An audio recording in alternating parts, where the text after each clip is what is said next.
Je viens d'arrêter de filmer puis je viens de me souvenir. Un comeback de EXO. Un comeback de EXO les gens. Il y a Xiumin et Dio qui vont...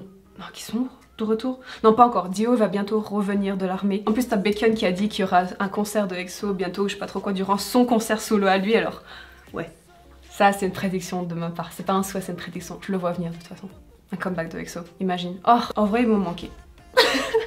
Donc un comeback de EXO en 2021, voilà. Coucou tout le monde, j'espère que vous allez bien. Premièrement, je voulais vous souhaiter une bonne année, parce que c'est la première vidéo de l'année, n'est-ce pas?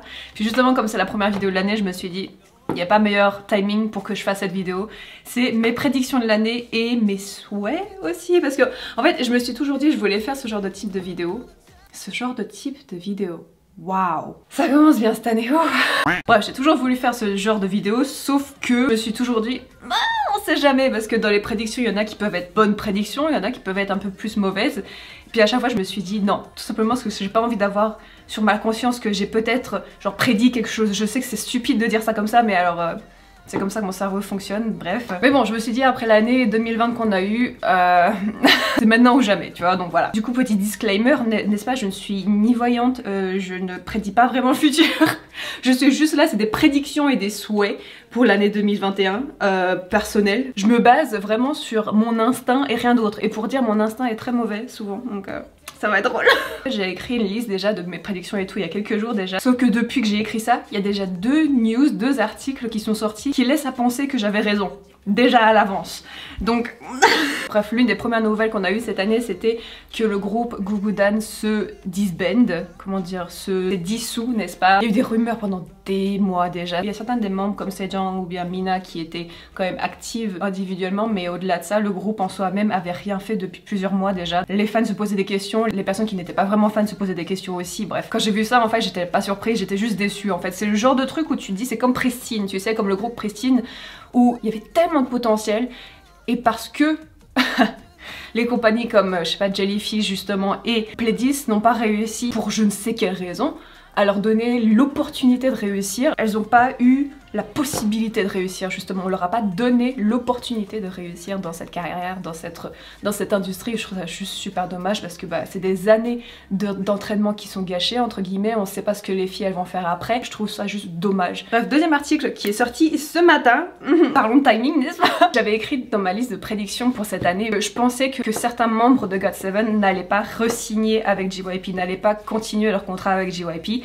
et ce matin l'un des articles qui est sorti disait que Yoongyum était toujours en discussion pour savoir s'il allait continuer son contrat sous JYP ou est-ce qu'il allait signer sous la compagnie AOMG. Il y a aussi des rumeurs que comme quoi Young ne va pas re-signer, tu vois. Mais dans tout ça, j'ai quand même l'impression que l'identité GOT7 va rester, c'est-à-dire que j'ai l'impression que même si les membres ne re-signent pas forcément avec JYP Entertainment et qui vont être sous d'autres labels, etc., ils vont réussir à garder le groupe GOT7 en fait. C'est comme Block B avec Zico. Zico est parti du label de KQ, sauf qu'il fait toujours partie du groupe Block B, tu vois. C'est comme Lavi, il est aussi parti de Jellyfish, mais il fait toujours partie du groupe VIX, tu vois. C'est comme 2PM aussi. Donc j'ai vraiment l'impression que c'est comme ça que GOT7 va fonctionner aussi dans le futur. Donc ça veut dire que ma prédiction cette année pour GOT7 en tout cas, c'est que plusieurs membres ne re-signent pas avec JYP, mais qu'au final ils vont quand même réussir à garder GOT7 en tant que GOT7. On va encore continuer sur une note qui est un petit peu pas drôle on va dire.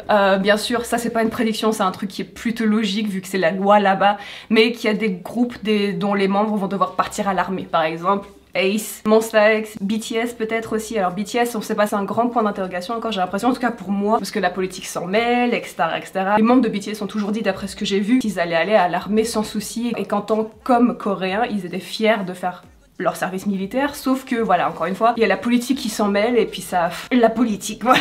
Du coup honnêtement niveau Monsta X, je pense que par exemple Shono ou Ono, ça me fait mal de dire ça, mais vu qu'il se rapproche vraiment des 30 ans, etc., et que comme ça, c'est la loi là-bas, j'ai un petit peu l'impression que c'est ce qui va se passer en fait. Je pense que Monsta X va sortir encore un mini-album d'ici là, qui vont faire un concert en ligne, encore une fois, qu'on va voir beaucoup de concerts en ligne d'ailleurs, et qu'après leur concert en ligne, on va avoir un ou deux membres de Monsta X aller à l'armée, on va voir aussi des sub-units ou bien des mixtapes qui vont sortir par exemple IM ou ce genre de choses, tu vois. Vu que le groupe sera pas à son complet, il y aura sûrement des projets à côté. Alors on va parler de SM Entertainment parce que SM Entertainment j'ai la forte impression, je ne sais pas pourquoi, qu'il y aura un autre subunit de NCT. Alors ça va être NCT quelque chose, il y a des rumeurs déjà, fondées ou non fondées, je sais pas, mais il y a des rumeurs que comme quoi il y a un nouveau subunit de NCT et franchement ça m'étonnerait pas. J'ai juste envie, ça c'est mon souhait, que Mark et Taeyong, ou alors même Haechan,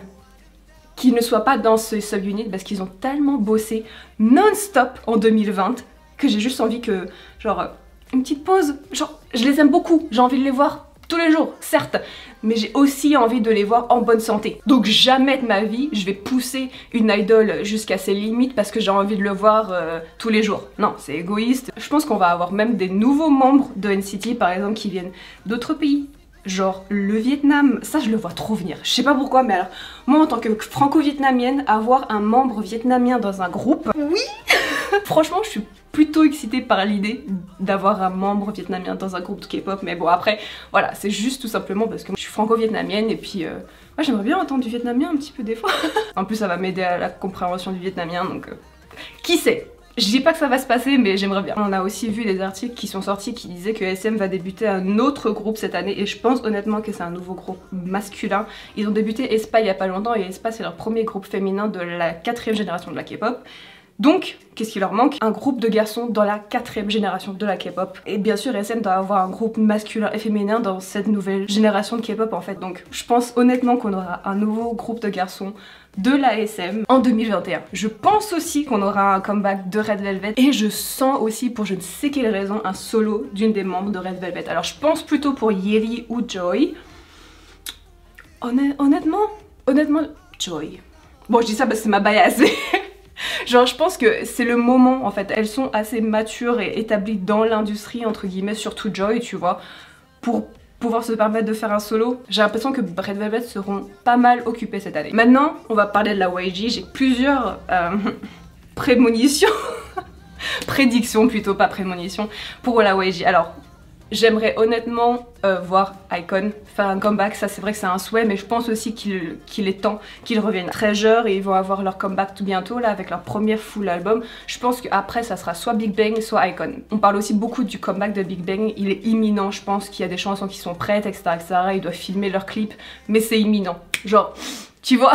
Bien sûr, comme j'ai dit pour SM avant, YG doit répondre entre guillemets à cette nouvelle génération de la K-pop. Et donc je pense honnêtement qu'on va avoir un nouveau girl group de la YG pour cette 4e génération. Si c'est pas cette année, ça sera pour l'année prochaine. Je dis même, peut-être que YG sera prêt à refaire une émission comme Treasure par exemple. Treasure, mais la version féminine de Treasure, tu vois ce que je veux dire? Et bien sûr, il faut que j'en parle parce que ça a été affirmé, ça, que Rosé et Lisa travaillent actuellement sur leur solo, que leurs clips ont été filmés. Alors bien sûr, je vais pas me précipiter, n'est-ce pas? On connaît très bien comment la YG fonctionne, même si je tiens à dire que j'ai été positivement surprise ces derniers temps. Encore une fois, j'ai pas trop envie de me précipiter, mais voilà. Je me base sur le fait que tant que je ne vois pas de date, de photos teaser ou bien de vidéos teaser, pour moi ça n'arrive pas encore. Un autre truc, j'ai l'impression, je pense que sur l'un des solos, soit Rosé soit Lisa, il y aura un featuring. Ça fait qu'il y aura par exemple, je pense que dans le solo de Rosé, elle chante et puis d'un coup il y a une partie rap et c'est quelqu'un d'autre qui vient sur le rap. Mon cerveau les gens, mon cerveau. Je sais pas pourquoi je pense à un rap sur cette chanson, je sais pas. Mais j'ai l'impression qu'il y aurait un petit truc comme ça, une petite surprise dans l'une des deux chansons, je sais pas. Mais là ça, je fantasme carrément, c'est un truc de taré. Bon, maintenant on va parler de Cube, parce que Cube... j'ai envie de m'asseoir à une table avec ceux qui bossent à Cube et leur dire pourquoi. Avant d'arriver au truc qui m'énerve, parlons de trucs un peu plus positifs, on va dire. Je pense que Cube va aussi débuter un nouveau groupe. Encore une fois, c'est la nouvelle génération de la K-pop, il faut qu'ils aient une offre à la demande, entre guillemets. Honnêtement, j'ai la mauvaise impression que Cube va débuter un nouveau girl group. Parce que, franchement, pour CLC, je le sens trop mal. Voilà, je déteste dire ça parce que j'adore CLC en fait. Mais déjà que Elki, elle a demandé il y a pas longtemps de conclure son contrat avec Cube, ce qui m'étonne pas. Je le sens très mal. Voilà, je le sens très mal. Ça, beaucoup de gens l'ont déjà dit et je pense que c'est plutôt flagrant, tu sais, mais Cube a vraiment tout misé sur G-Idol en fait et on a vraiment mis de côté CLC. Et ça, pour qu'on soit bien clair, je ne mets pas du tout la faute sur les membres de G-Idol ou quoi que ce soit. Encore une fois, l'industrie est juste moche des fois, tu sais, genre... On leur a pas vraiment donné la chance de réussir plus que ça, tu vois. La compagnie n'était pas forcément derrière elle ou à les pousser ou quoi que ce soit. Je trouve ça juste super triste en fait. Maintenant, j'aimerais passer à mes souhaits pour 2021. Et l'un de mes souhaits, c'est que CLC ne disbande pas. J'ai pas envie d'être genre super négative ou pessimiste ou quoi que ce soit, mais bon, c'est pour ça que je l'ai mis dans un souhait, tu vois. Je l'ai pas mis sous prédiction ou quoi que ce soit parce que je le sens très mal honnêtement. Mais bon, mon souhait est qu'elles restent ensemble et qu'elles continuent de promouvoir ensemble parce que bah, je les aime bien quoi, voilà. Un second souhait que j'aimerais pour cette année 2021, genre, il n'y a pas une année plus propice pour le retour de 21 que 2021. Il faut pas être un génie pour se dire ah 2021, 21. J'ai de grandes espérances cette année pour les revoir ensemble sur scène ou alors collaborer sur une chanson, quelque chose comme ça, j'adorerais. J'aimerais bien aussi que Ian, The DPR, Christian et Ciel, ils annoncent qu'ils sont ensemble parce que si vous avez regardé le clip de 5 Stars, vous savez.